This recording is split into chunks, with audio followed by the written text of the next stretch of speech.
So today I'm going to do an upgrade to the PowerBook G3 Pismo or Firewire PowerBook. This is a 400 megahertz model, so please stay tuned and watch this.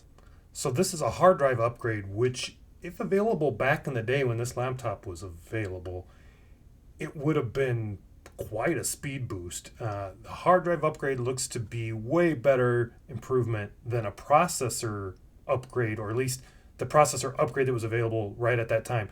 As I mentioned in my previous video, a few years later down the line, you could upgrade the processor in this. If you sent it in, there was a company that would upgrade your processor for you.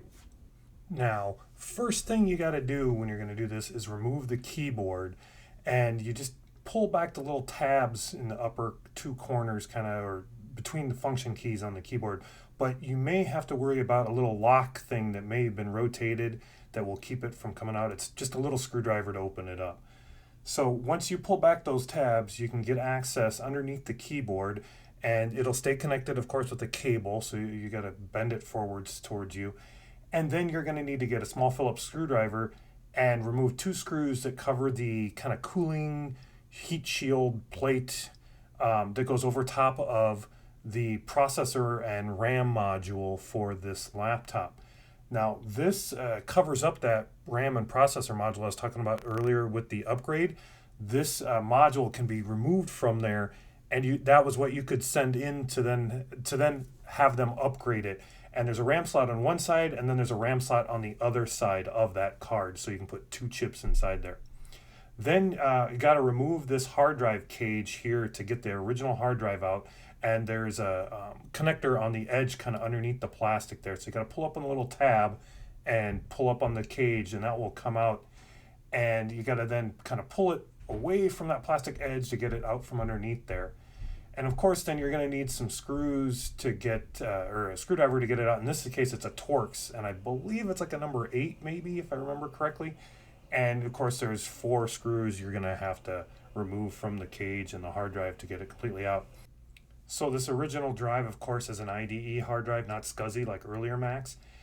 This was an IBM Travel Star, 4200 RPM, so not the fastest, 6 gigabyte. You can see it's got the Apple logo. But we're going to be putting in this new bridge board in there that will convert from the IDE to compact flash. And this is one I just got somewhere, I don't remember where.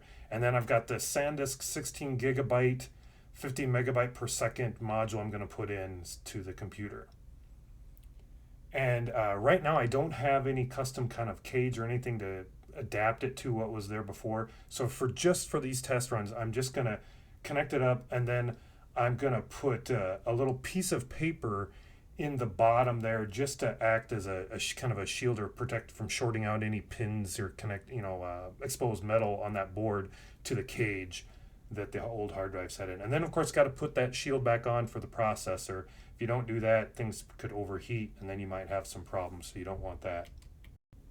And then of course everything just goes back in reverse of how it came out, and that's it. You're all set and ready to go. All right, for these benchmarks, I'm going to use the control strip as my signal that everything is fully loaded, because it is one of the last things that loads in Mac OS 9. And I'm going to move it over to the right-hand side. You can just hold down the Option key to do that, to move it over to the other side. So as soon as that loads on the screen, I'm going to hit the stop button, but I will go back in the video and look and see when exactly that loaded, because there's no way I'm going to hit it just perfectly. So that'll get us probably the most accurate results we can get for this. Now, I'm going to speed up this video because it could take a considerable amount of time. And these benchmarks were done with virtual memory turned off. It did add like 1 second onto the boot time using the original drive, so not much. So with the original drive, we get 1 minute 26 for the boot. And next we'll put in the solid state drive and boot from that. And we see we jumped ahead here. And it is 16 gigabytes, of course, which is way bigger than the old one, but is still considerably faster. And it comes in at 52 seconds, almost 53 seconds. So what did we learn from this quick test? Well, you can drop your boot time in OS 9 by about 34 seconds by going to a solid state drive setup like this. Now, are these drives recommended for this? No, not really, because you're doing continuous writes and reads to them all the time if you have virtual memory turned on. With virtual memory turned off, it probably is not so bad. But after this, I'll do some benchmarks with different programs and see how the boot time is for different programs. And I'll do OS 10 Tiger on it. But I wouldn't recommend Tiger as a permanent thing you're going to do with it, because that has virtual memory turned on by default, and that could degrade the life expectancy of this SD card much quicker probably than booting with OS 9. So if you have any questions or want to see something else done with this setup, let me know in the comments and we'll see what we can do. Have a good day. Bye-bye.